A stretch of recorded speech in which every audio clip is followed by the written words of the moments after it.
E essa meia-culpa, você não modifica nada. Na próxima confissão, você está confessando a mesma coisa. Olha, seu padre, num momento assim, eu pequei. Aqui passou uma boazuda perto de mim, eu olhei para ela, e aí eu tive lascívia, para não dizer uma outra palavra que é mais comum. Isso está gravado e fica ruim, vocês sabem. E aí, então, tive isso. Mas por que é pecado? Apreciar o material bom é pecado? Por quê? Por que é pecado? Não, eu cobicei a coisa. Por que cobiçou? E daí? Qual é o problema? Mas as pessoas tomam como pecado. Por quê? Os pecados são sempre os mesmos. Os grandes pecados da alma, esses que urdem a ignorância do ser humano, as pessoas não falam. Não comentam bem, porque talvez até o padre não tinha nem ouvido de ouvir uma coisa dessas. Então, o que fazer? Bem, pegar do passado e falar, meu Deus, como esse passado está passado, não? Está antigo. A pessoa, não, fica no passado, não, o tempo da minha mãe, a gente se reunia em famílias. Por que não reúne agora? Mas estou só eu. Eu me reúno sozinho, se for o caso, e daí? Qual é o problema? Me reúno comigo. Quer coisa mais importante que eu para mim? Não. Nem meus filhos são tão importantes. A pessoa vem para mim e fala, meu filho é tudo para mim. Então, quando ele vai embora, você tem que morrer, porque acabou o seu tudo. Ele foi embora, foi morar em outro país. Não pode. Ninguém pode ser tudo para nada, nem tudo de tudo. Não tem. Nós somos partes da evolução. Os filhos nossos são filhos nossos enquanto estão conosco. Daqui a pouco vão seguir no outro mundo. Desencarnam, ou às vezes antes de nós, vão morar em outros países. Mas nós não acreditamos na imortalidade. Só quando o médium fala, ou o orador, ou seja lá quem for, fala. E aquele, ele fala com tanta convicção, deve ser mesmo. Mas eu não acredito que meu filho morreu, eu vou lá conversar com ele, para saber como ele está. E aí a pessoa vem perguntar, eu quero saber do meu pai. Como ele está? Quando morreu? Morreu faz 15 dias aí. Ele morreu, nem morreu direito ainda, né? A pessoa já quer saber. Nem morreu direito, ela já quer saber. Quer saber como ele está. Eu tenho vontade de perguntar para a pessoa, se eu falar como ele está, o que você vai fazer? O que você pode fazer por ele?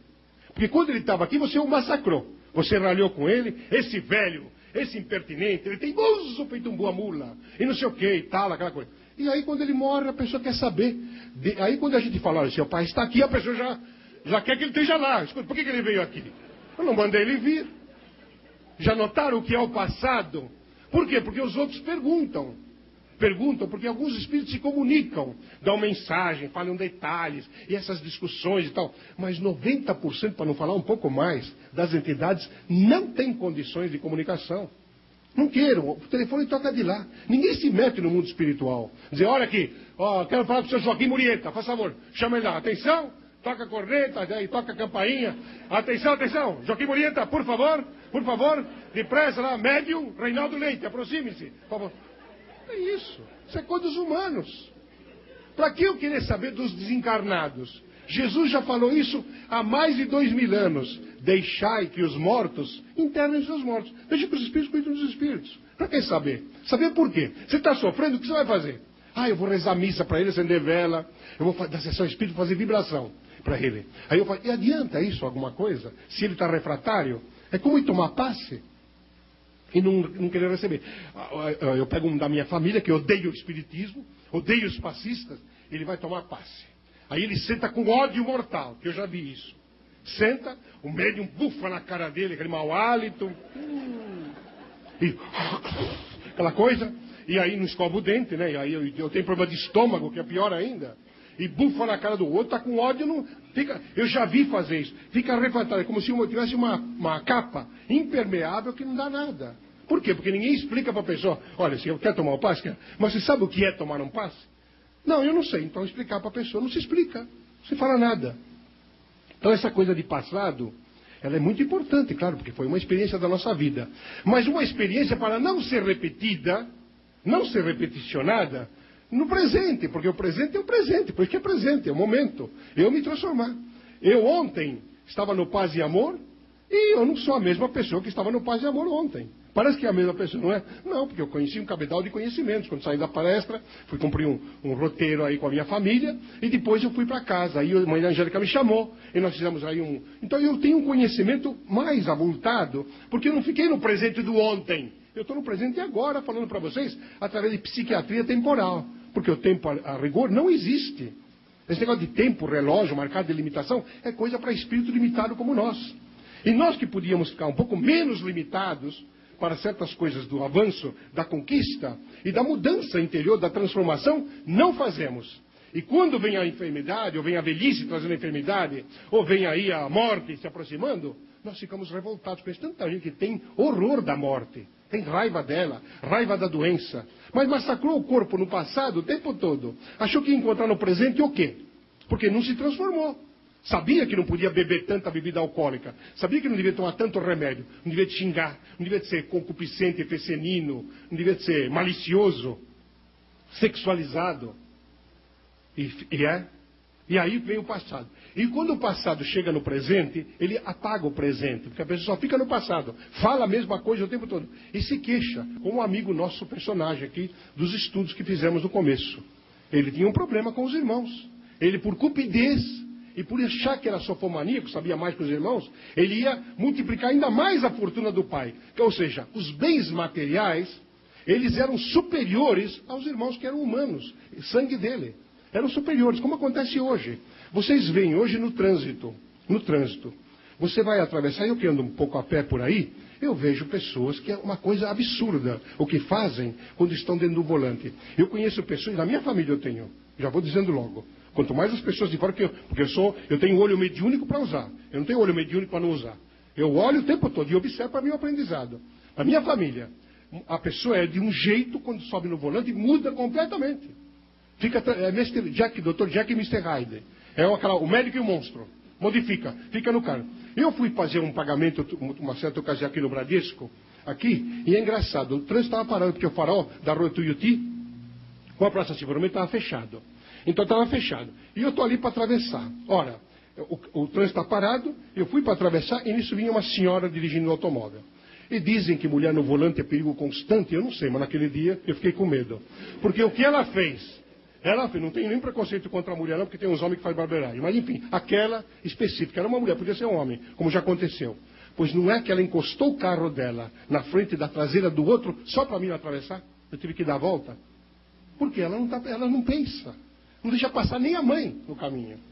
Por quê? A troco do que isso? Porque ela está arraigada no passado, psicologicamente, de que as mulheres foram escorraçadas pelos homens, e hoje elas querem sobrepujar os homens, o que é outro erro grave, que o Código Civil, o ano que vem, vai mudar muito. Vocês vão ver as brigas judiciais, larga.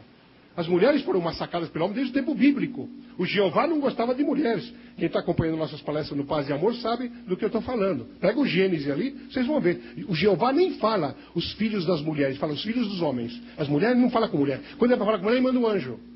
Vocês vão ver, pegam a Gênesis, vocês vão ver. Então a mulher foi escorraçada ao longo do tempo e hoje ela tem um problema. Quando ela tem autoridade, então, a grande maioria, tem exceções, claro. Eu conheço muitas juízas, promotoras, delegadas de polícia, que são a toda a prova. Eu tenho uma que é minha guarda, conforme o congresso que eu vou participar, no Rio Grande do Norte, são vários congressos por vários centros diferentes. E tem um determinado grupo lá que me convida para ser orador, para abrir e fechar e tudo mais. É uma delegada de polícia que é meu anjo de guarda lá. Anda comigo o tempo todo, porque a multidão vem mesmo. E ela, como delegada de polícia, sabe por autoridade sem problemas. Mas tem algumas pessoas que pegam a autoridade, meu Deus, se massacram dentro da própria condição vibratória. Por quê? Porque elas recebem descargas negativas do ódio que elas mesmas criam. Porque elas estão arraigadas no passado, de que foram escorraçadas, e agora elas querem liberdade dentro de um campo quase libertino da imposição. E ninguém ganha nada por imposição, não ser vibração negativa. Ganha uma condição relativa, porque o tempo é de proposição, não de imposição. E assim com homens. Homens que de repente vêm da pobreza, eu vim da miséria, eu vim do porão, e agora eu sou o deputado, o juiz, ou não sei lá o quê, a pessoa proeminente, e ele se acha no direito de que ele tem privilégios. E cria privilégios, exige os privilégios, porque está arraigado no ontem, no passado ainda. Eu tive necessidade, mas nesse aqui eu vou pisar na cabeça de todo mundo. E cria problemas graves, nos círculos mais danosos da condição obsessiva. São obsediados. Então a pessoa que se para no tempo e no espaço, ela fica auto-obsediada, porque ela está naquela condição. Ela não fala outra coisa. Ela não muda a queixa. Ela não muda o comentário. Ela só se recorda no passado, como esses meus familiares. Que há 40 anos eu vou à casa dele, ainda bem que eu vou uma vez por ano. E quando vou, eles contam a mesma coisa, repetem os mesmos fatos que alguns membros daquelas aventuras que eles fizeram já estão desencarnados. E os desencarnados vêm atraído para poder insuflar ainda, contar detalhes, o mesmo detalhe que a gente já conhece, repetido, e tem que dar risada da mesma piada, porque a pessoa não cria piada nova. Nesse ponto, eu estou com Ari Toledo, tem sempre uma safra nova. Então a pessoa não se renova, porque ela está no passado. Está sempre presa, vinculada ao passado. Por mais que o presente traga agora, ela está vinculada ao passado. É tanto isso que ainda ontem nós falávamos, a pessoa compra um sítio, e aí o que ela quer? O que ela quer no sítio? O que ela quer quando vai comprar um sítio? Ela quer lago, ou então ela quer um rio correndo na porta, para ver os cantos dos pássaros, aquela coisa e tal. Então ela vem e já reforma, manda arrumar. Mas bota o fogão elétrico lá, o fogão a gás. Coloca lá. Os móveis, os melhores e tal. Assim, quando os ladrões vêm, leva tudo mesmo. E aí põe aquela coisa. Aí no fundo do lado, ele põe um fogão a lenha. E bota a coitada da mulher para ir fazer feijão e arroz no fogão a lenha, que diz que é muito mais gostoso do que feito no fogão a gás. A coitada fica com a cara de fuligem, faz assim, tudo preta, aquela coisa amarrada na cabeça, aquele turbante para não se... toda suja, e os outros lá tomando cachaça e contando piada e olhando as pernas das convidadas e coisa parecida. Está voltando no passado, mas do passado que ele quer, do jeito dele. Por quê? Meu Deus, já inventaram fogão a gás? Para que fogão a lenha? Para que fogão de carvão que eu peguei esse tempo? E nós morávamos em porão na minha casa, e não tinha esse negócio de fogão a gás nem coisa nenhuma. A televisão na minha casa entrou quando eu já era adulto. Éramos pobres.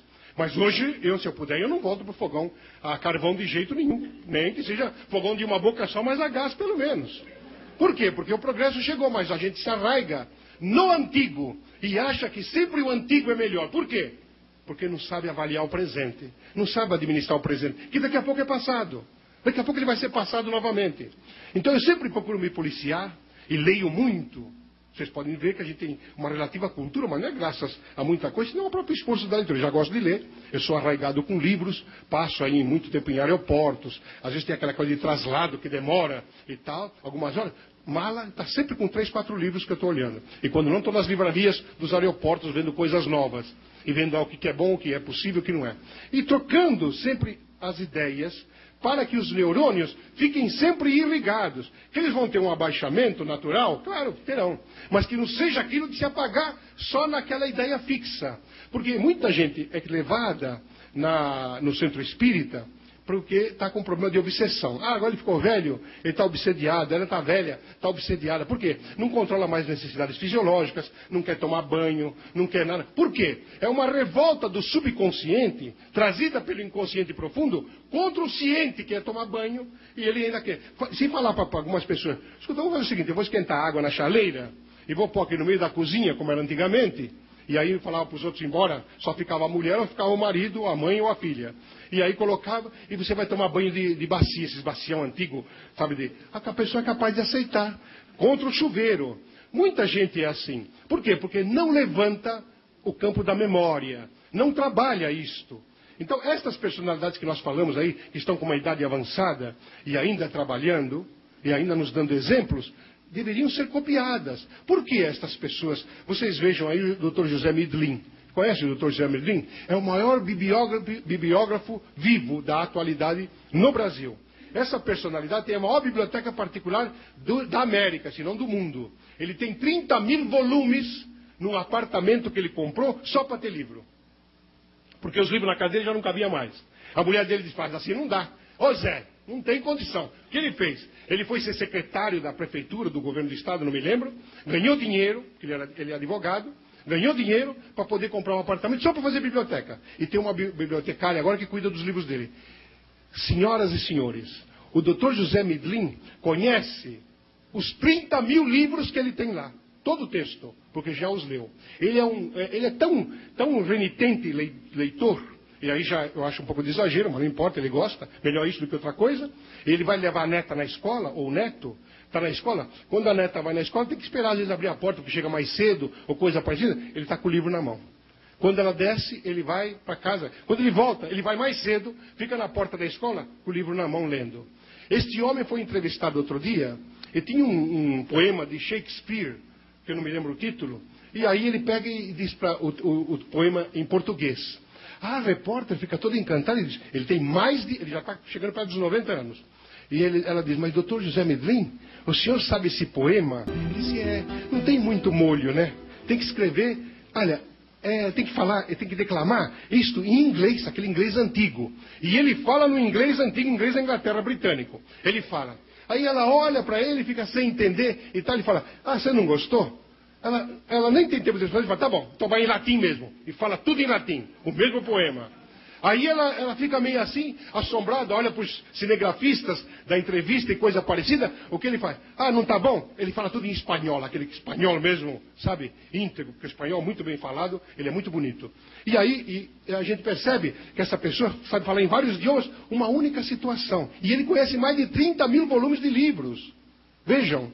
Como é que um homem desse não esquece as coisas? Aí perguntaram, o senhor não esquece das coisas? Eu falei, raramente. De negócio de livro, não esqueço. Porque eu finco. Tenho sempre coisas novas para falar. Foi um dos maiores secretários de Estado, de prefeitura municipal, eu não sei do que ele foi, não me lembro. Mas eu sei que ele fez um bom trabalho aí, dada a acuidade dele. Foi convidado a dar muitas opiniões em reuniões de cúpula, porque ele tinha uma memória privilegiada. E assim foi com Boris Messing, o grande médium aí, da Bielorrússia, que também era assim, além de ser um paranormal extraordinário, ele tinha uma memória toda à prova. Por quê? Porque ele não ficava no passado. Ele estava sempre buscando, da mediunidade que ele tinha, a leitura para o presente. Ele fazia teatro de prestidigitação e sempre criava números novos e não repetia os antigos. Por quê? Porque eles nunca não estavam no passado. O passado é ruim, então deve ser apagado? Não. O passado deve ficar no passado. A gente só tem que buscar alguma coisa do passado. Por exemplo, uma doença grave que você tenha hoje. De repente aí vem um problema. Você tem uma dor de cabeça profunda. Aí o médico fala, mas aí como é que nós fazemos? Aí tira a radiografia, tira isso, tira aquilo. Computadorizada. Não vem a origem do que é. Manda para um psicólogo. O psicólogo vai levantando, faz uma regressão mnemônica na pessoa. Volta no tempo. Quando você era criança, tem tal idade, não sei o quê. Então, ele lembra que ele caiu e bateu a cabeça. Ficou um hematoma, que vai ter repercussões no futuro. Aí sim, voltar no passado para fins terapêuticos. Mas voltar no passado para o queixume, ou para o comentário da mesma coisa, o mesmo tipo de piada de 1930, é um equívoco muito grande contra a lei do progresso, é uma afronta. Daí por quê? Allan Kardec colocou no item 11 do 5º capítulo do Evangelho, e nas questões 3, 9 e 2 seguintes do Livro dos Espíritos, colocou essa questão de esquecimento do passado. Porque tem coisas do passado que a gente não suporta nem sequer lembrar. E a gente insiste, porque somos atrasados. Voltamos para trás, em vez de seguir adiante, ou pelo menos parar no presente que estamos. E para a ajuda das pessoas, veio a terapia de vivência passada. Essa terapia de vivência passada, trazida pelo Dr. Morris Netterton, na Universidade de Palo Alto, em San Diego, na Califórnia, como falamos ainda ontem, na palestra, essa personalidade foi, claro, se aliou a Stanislav Grof, aí, a Cristina Grof e outros tantos estudiosos, e essas pessoas estão fazendo um estudo avançado, e hoje, no Brasil, nós temos essa terapia. Por que buscar no passado certas coisas? Só se tiver idiosincrasia no presente. Você tem aerofobia, tem medo de coisa alta, por exemplo. Você não sobe em avião de jeito nenhum, tem problemas. Ou você tem claustrofobia, lugar fechado. Tem gente que não pode ficar em lugar fechado de jeito nenhum. Se fica, ele fica perto da porta e quer a porta aberta. Se der uns 5 minutos de surto, ele desce correndo e a porta está aberta, ele não impede ele de jeito nenhum. Outros não sobem em elevador, preferem subir 30 andares a pé, devagar. Chega lá bufando, mas não sobem. De medo. O que são essas coisas? O que é a nictofobia? Medo da noite. Chega à noite, tem gente que vive na noite, já notaram? Fica que nem o Drácula, quando ele acorda, ele diz, oh, que maravilha e tal. Eu, para mim, noite ou é para guardar noturno ou é para dormir. E tem gente que sai 11 horas da noite, 10 horas da noite, sai para ir, vou curtir uma night, né? Vai. E no dia seguinte está amarelo, feito o vampiro que não encontrou vítima para poder sugar sangue, e vem com anemia, tem problemas aí, síncopes, tem dificuldades e tudo mais. Por quê? Porque foi curtir a night e não foi curtir bem. Então, tem problemas. Então, dentro dessa condição, por que as pessoas têm isto? Quando não tem explicação no presente, é claro, você tem que buscar no arquivo lá. Só nesses casos terapêuticos é que pode se levantar da ponta do véu, como chamam os espíritos, para uma orientação adequada. Então, transformação é o que nos pede aí a atual conjuntura. Chegar no mundo espiritual com coisas novas. Vocês imaginem o Chico Xavier quando aportou no mundo espiritual e acordou. Quanta coisa nova para contar. Quanta beleza de avanço. Ele que começou em Pedro Leopoldo, numa cidadezinha do interior de Minas, pequenininha, e se tornou a maior projeção nacional, internacional, a maior projeção do mundo. Pronto, para universalizar logo. do mundo no campo da mediunidade. A maior antena parafísica dos séculos XX e do século XXI. Quer dizer, ele progrediu no tempo.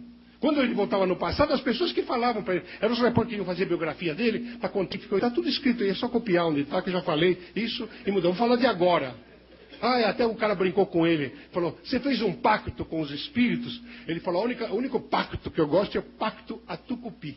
Ele disse, brincando com o repórter. Porque ele não queria voltar no que pacto com quem que lá pode fazer pacto com o espírito superior? Imagina fazer um pacto com a Maria Angélica. Mas aonde? Ela não assina o contrato de jeito nenhum. Então nós temos que mudar o nosso padrão. E na noite de hoje, então, a proposta é essa. O passado é importante? Claro.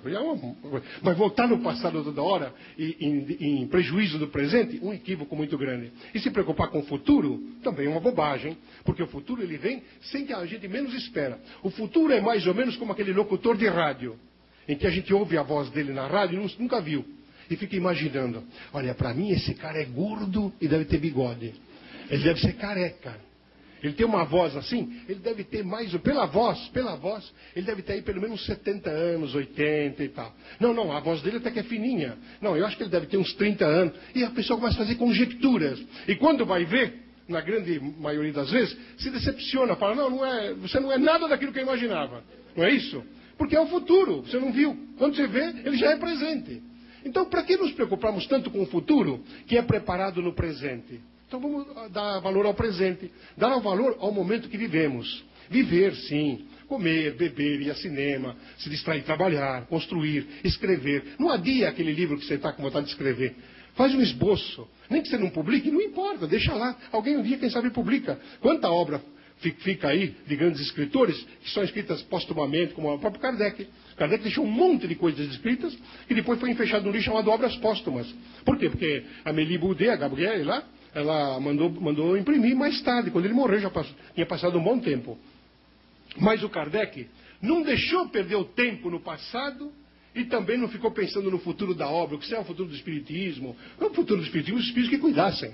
A obra era deles, ele apenas compilava. E ele compilou no tempo dele. Em 14 anos e alguns meses, quase 15 anos, ele montou todo um arcabouço doutrinário, do qual hoje nós estamos usufruindo sem entender. Estamos ainda muito no médium, na consulta do médium porque o filho está com câncer, porque o filho está com rim, porque o filho caiu da moto, porque a pessoa foi internada. Nós estamos agarrados a esse tipo de coisa, porque não entendemos ainda que esses males somos nós mesmos que fazemos. O inferno, então vai, passado, presente e futuro. Céu e inferno no meio purgatório. E esse purgatório o que é? Aquilo que a própria pessoa faz. Não tem um lugar geográfico chamado inferno, lugar inférios. Pode ter uma sintonia vibratória psicológica que você acaba enxergando um lugar de fogo, labareda, aquele diabo, aquele rabo, com aquele tridente, com aquela coisa, não é? Em cima das pessoas. Tal. Isso é tudo fantasia, porque a condição adstringente está no campo da psique. Então é justo que você saiba que o inferno, o purgatório e o céu podem estar em você psicologicamente. Depende de você. Você não quer que tenha doença na tua família? Como fazer isso? Como não ter doença na família? Você não quer que ninguém morra na sua família? Como brincar com uma coisa? Porque é brincadeira a pessoa falar, não, eu não quero morrer. Tem uma tia minha, ela já está com 83 anos, 84 anos. Ela fala, depois dos 120 talvez eu vou pensar em morrer. Aí a gente falou, olha, você lembra de fulano? Lembro, ele morreu. Quantos anos ele tinha? Ele morreu com 92. Nossa, que moço, não? Veja que coisa. E ela vai que vai, não toma remédio, não vai a médico, só come macarrão. Uma tia minha das mais queridas que eu tenho. Não vai, raramente ela vai tirar pressão quando vai com medo. Tem medo de médico, tem medo de remédio, tem medo de tudo. E no entanto vai estar com 80 e tanto, já está na lambugem já, e é capaz de me enterrar a mim. Por quê? Porque ela está vivendo o presente, ela não fica no passado, tempo da minha mãe, que tinha bebê, nada disso. É agora, ela vive agora. O fenômeno de agora.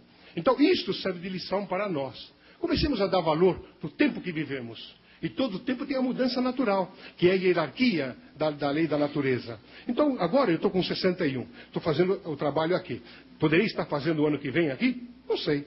Poderia fazer semana que vem? Não sei. A gente vai programar. A equipe está programando aí minha tarefa. Eu estou com uma agenda lotada. Já estamos entrando em 2003. Alguma coisa em 2004 está sendo preparada e tal. E eu pretendo cumprir tudo o que puder. E vou cuidar do meu corpo quanto eu puder para ir.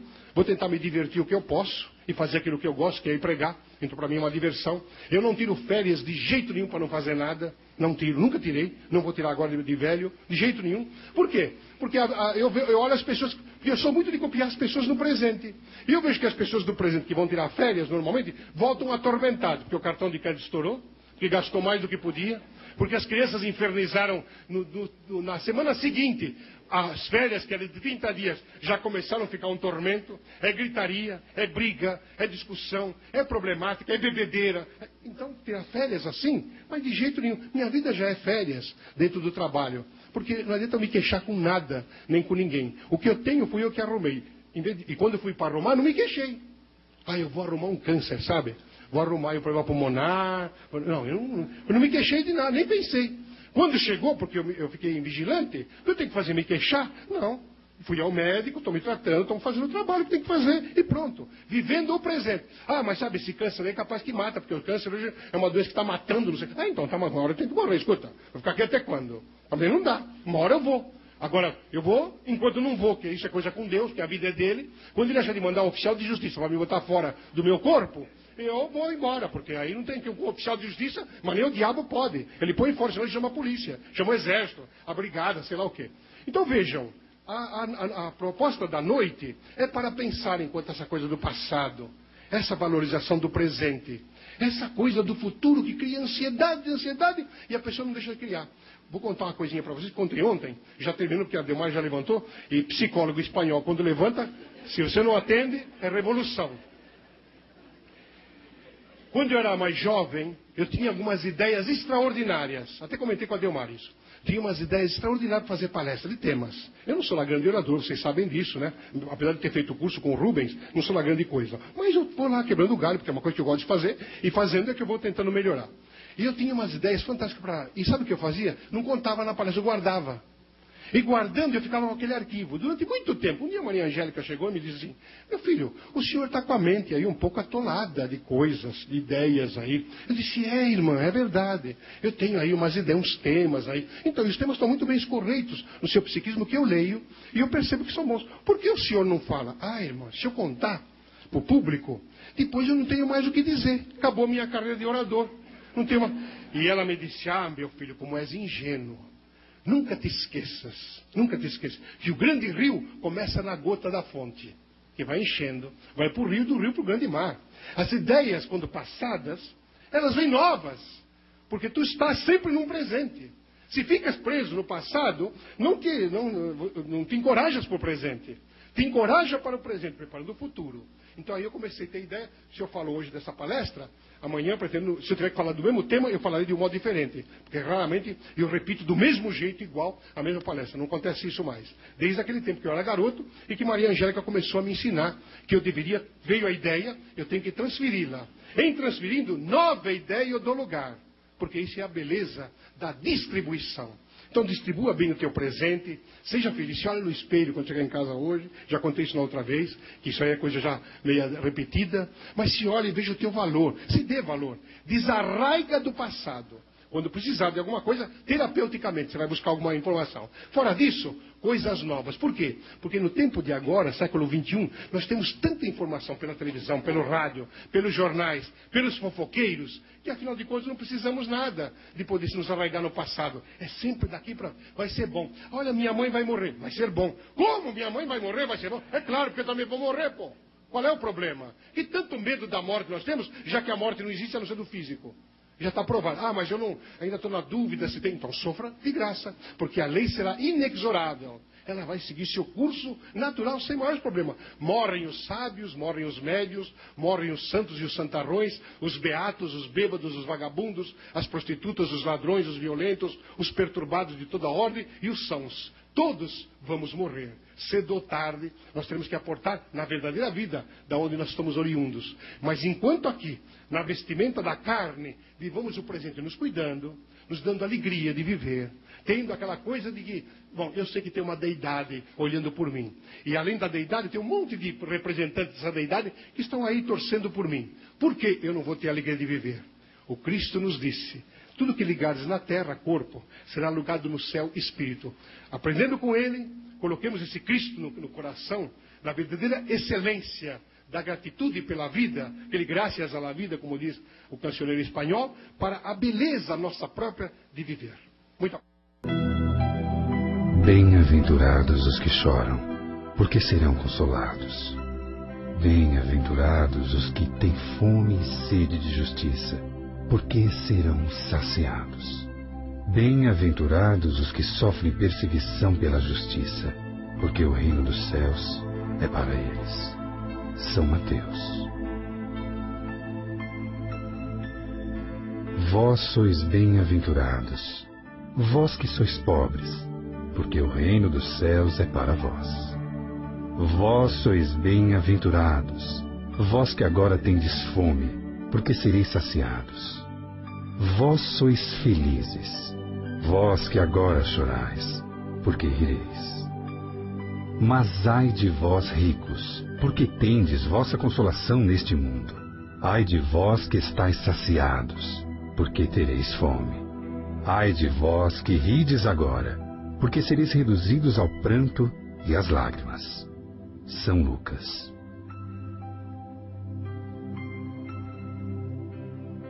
Bom, o assunto que me traz aqui, a questão das aflições. Muita gente nos pergunta e comenta a respeito da questão das aflições. São os tempos de aflições, tempos conturbados, porque a Terra, conforme narra o 3º capítulo do Evangelho segundo o Espiritismo, a Terra é um planeta de provas e expiações ainda.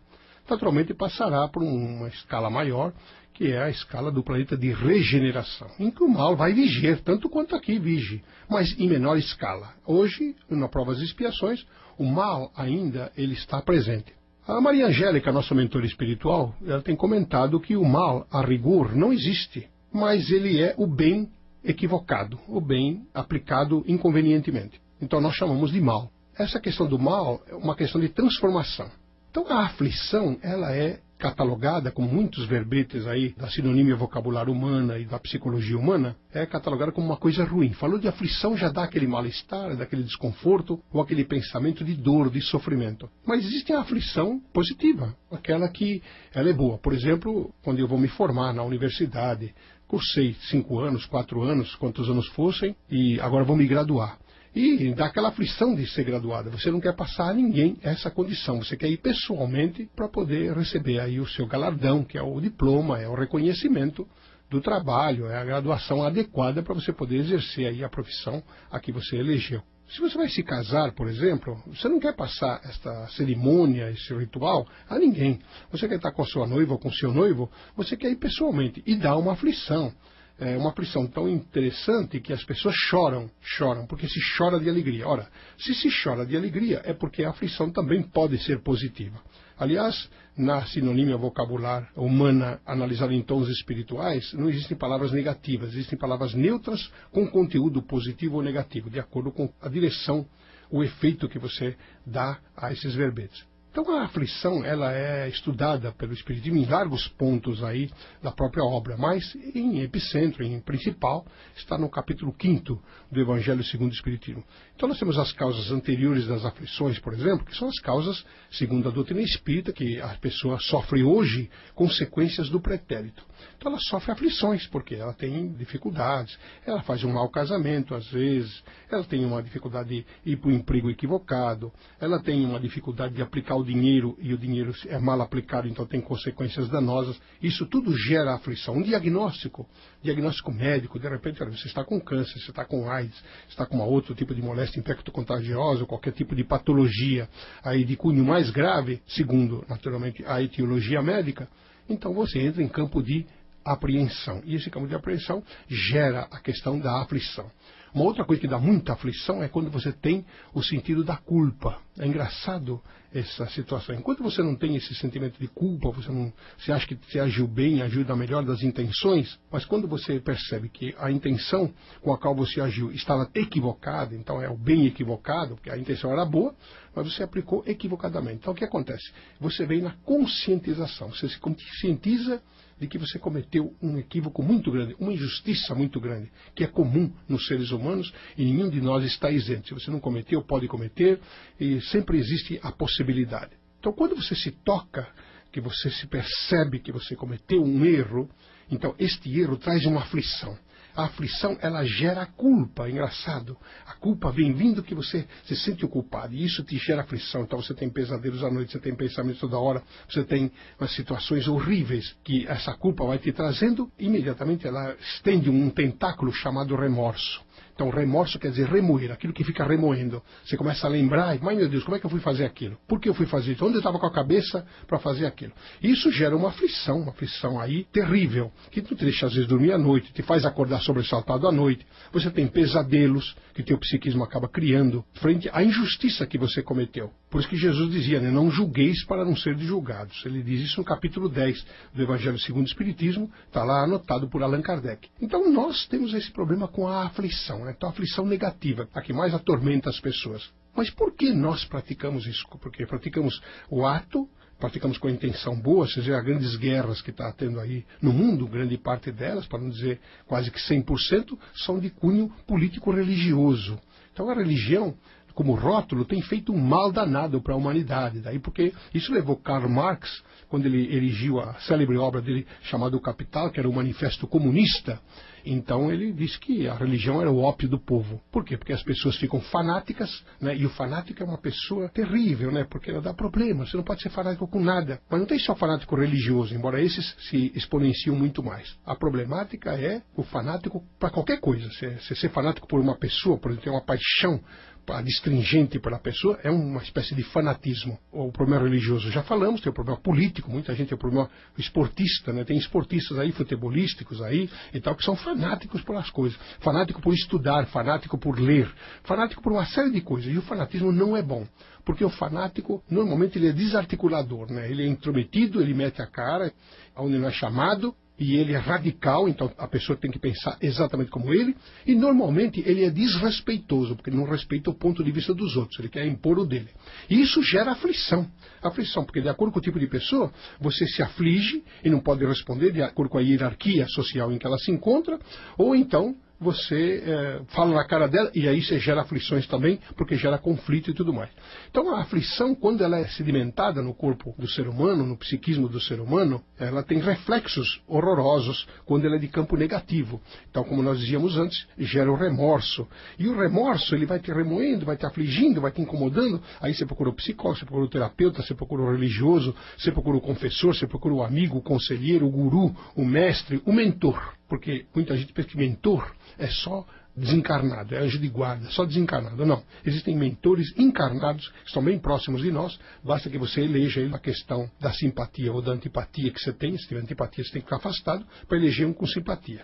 Elegeu, você confia naquela pessoa, você dirige a ela todas as suas aflições e esta pessoa consegue te dar caminhos. E à medida que ela não dá, uma vez que ela falhar com você, você pega e troca de mentor, que é o que acontece muito com as pessoas. Então, a aflição que gera essa culpa, que gera o remorso, acaba gerando aí a expiação. Você expia. E expiar é uma coisa boa, porque você drena, você está com câncer, está com tumor. De repente esse tumor ele é extirpado e por uma série de tempo você fica aí com um tubo de oxigênio, você fica com uns tubos aí drenadores, né? Então você coloca aqueles tubos, você fica entubado e vai drenando aquelas energias tóxicas.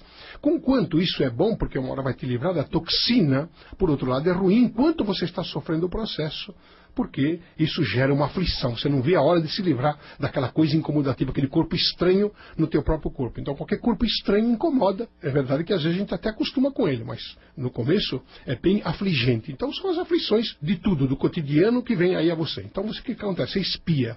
Mas esse espiar, ele te leva a uma condição. Que condição te leva quando você tem aí um nível de consciência elevado? Bem, você teve aí a aflição que gerou a culpa, essa aflição que da culpa te gerou remorso, a culpa aflitiva do remorso que te leva aí à expiação, e aí uma vez passada essa fase, vamos dizer que você fez uma vítima, e você quer compensar esta vítima. Então você fica aflito para compensar essa vítima de alguma coisa, chama-se reparação, ação de reparar, de repor alguma coisa no lugar. Reparar é parar de novo, é reparar. Você para, você age para poder colocar, então você para ver o lado da expiação, do remorso, você quer reparar isso. Daí a palavra reparar. Você para 2 vezes, 3 vezes, 10 vezes, quantas vezes for. Você para, você age, é porque chama-se reparação, ação de parar 2 vezes, parar 3 vezes, 10 vezes, quantas for. Você para e medita, de que maneira eu vou compensar esse erro que eu cometi com a minha vítima, por exemplo.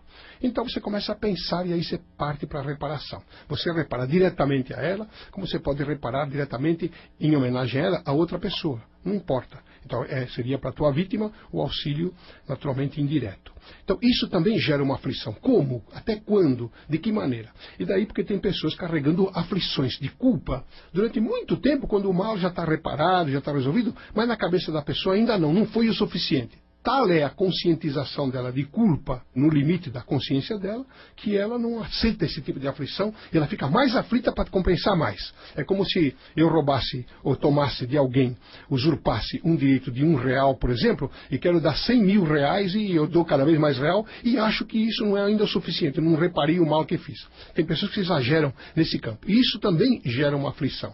E essa questão da reparação, então, vai criando outra situação até que você possa chegar numa faceta difícil do processo da aflição. Você quer chegar na frente da tua vítima, quer se aproximar a ela e dizer a ela, isso precisa muita coragem, de pedir perdão a ela, conforme Jesus preceitua, né? Não perdoarás 7 vezes, mas perdoarás 70 vezes 7 vezes. Claro, 70 vezes 7 vezes, então fica muito fácil de perdoar. Mas não, é 70 vezes 7 vezes cada falta, cada ato afligente você tem que perdoar. Então, veja, você tem que perdoar indefinidamente. Não tem esse negócio de perdoar por pouco. Eu fiz, já perdoei 749 vezes, então tá bom. Já paguei a minha dívida. Não.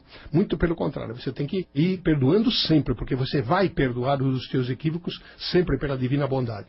Então essa coisa da aflição te gera essa condição de você poder pedir perdão para a tua vítima. Mas aí, e para pedir perdão? E aí, se a vítima não perdoa, ou se ela é difícil, ou se ela está num patamar elevado da espiritualidade perto de você e você fica morto de vergonha de ter que chegar lá, pedir perdão a ela, então isso é um ato que gera uma aflição. Até a pessoa tomar esta atitude leva muito tempo. Alguns não, vão simplesmente lá, são os elevados, estão em patamar elevado, vão lá, é muito simples, olha, você me desculpa, eu errei, te perdoei, ou te peço perdão, ou coisa parecida e tal. Não, você tem dificuldade. Por quê? Porque a gente é dotado de uma questão que gera muita aflição chamada orgulho. O orgulho é uma coisa boa, por exemplo, você se forma na faculdade, como eu disse antes, é uma condição de orgulho. Você sobe num patamar da tua hierarquia profissional, é um orgulho. Você se casa, é um orgulho. Você é pai, é um orgulho, puxa vida. Todas as conquistas que você faz são orgulhosas. Mas quando você tem esse orgulho em que prejudica alguém, que você usou desse orgulho para prejudicar o teu próprio, isso gera aflição. Então você fica profundamente afligente e afligido. E afligindo, porque você aflige as pessoas que estão em volta de você, que não tiver sossegado, e você desassossegado, os que te amam em volta de você também ficarão desassossegados. Quer dizer, você faz um mal, às vezes multiplicado. Você está mal e faz todo mundo ficar mal, porque os que te amam não querem ficar mal. Você fala, não, o assunto é meu, ninguém tem nada com isso, mas as pessoas que te amam em volta também ficam aflitas. Então a aflição, como o ódio, é alguma coisa que viaja. É um campo emocional que viaja. E ele atinge as pessoas que se mirarem, que ficarem na alça de mira da tua própria vibração. Aí depois de muito tempo, depois de muita aflição, de muita dificuldade, de muito gaguejamento, de muito engolir seco, você vai pedir perdão para a pessoa. Então você se depara com duas coisas. A pessoa te perdoa, vamos dizer que ela é elevada e ela te perdoa. Ou ela não te perdoa. Então aí você fica, bom, então ela não me perdoou. Então ela não me perdoou, eu fico aflito porque ela não me perdoou. Fui pedir o perdão, olha, me humilhei, fui lá e ela não me perdoou. Ou então, não, ela estava tão elevada que me perdoou, isso me causa mais aflição, porque eu merecia uns tapas na cara, que eu merecia um xingamento, eu merecia uma resposta dura e tudo mais. Você está criando um problema, você está criando uma dificuldade maior para se afligir. Tem gente que tem vítima mania, adora sofrer, todo o tempo eu quero sofrer. O Maso, famoso filósofo da antiguidade, ele que criou essa história do masoquismo, porque ele adorava, ele pautava a filosofia dele no sofrimento. A pessoa tinha que estar sempre sofrendo, estar sempre com dificuldade. Então o que acontece?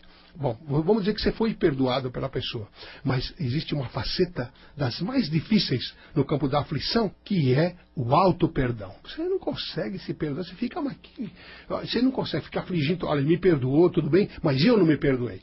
E o auto-perdão é a faceta mais difícil no campo das aflições, que a pessoa carrega não só numa encarnação inteira, se prejudicando, atraindo toxinas para dentro de si, toxinas que vão trazer mais aflições, porque aí são as diversas patologias, doenças, aí as enfermidades em larga escala, os distúrbios comportamentais, distúrbios que a emoção fica comprometida no campo do intelecto. Então a pessoa tem distúrbios comportamentais. E isso também é de uma aflição danada, porque gera aflição para a própria pessoa, e gera aflição para as pessoas que estão em volta, como eu disse. Então a pessoa chora, fica ali, se descabela, tem dificuldade e agrava mais ainda o fato, simplesmente porque ela não se perdoa. Então a aflição, nesse campo da negatividade, ela é alguma coisa que precisaria ser olhada melhor, olhada com mais racionalidade. Nós tínhamos que saber de nós, conhecermos a nós. A doutrina espírita, no Livro dos Espíritos, nas questões 919 e principalmente 919A, tem uma narração de Santo Agostinho lá, que ele fala a respeito das aflições. Como fazer para dar uma diminuída nas aflições? Porque existem as aflições positivas, então você ficar sem aflição de alguma coisa não existe.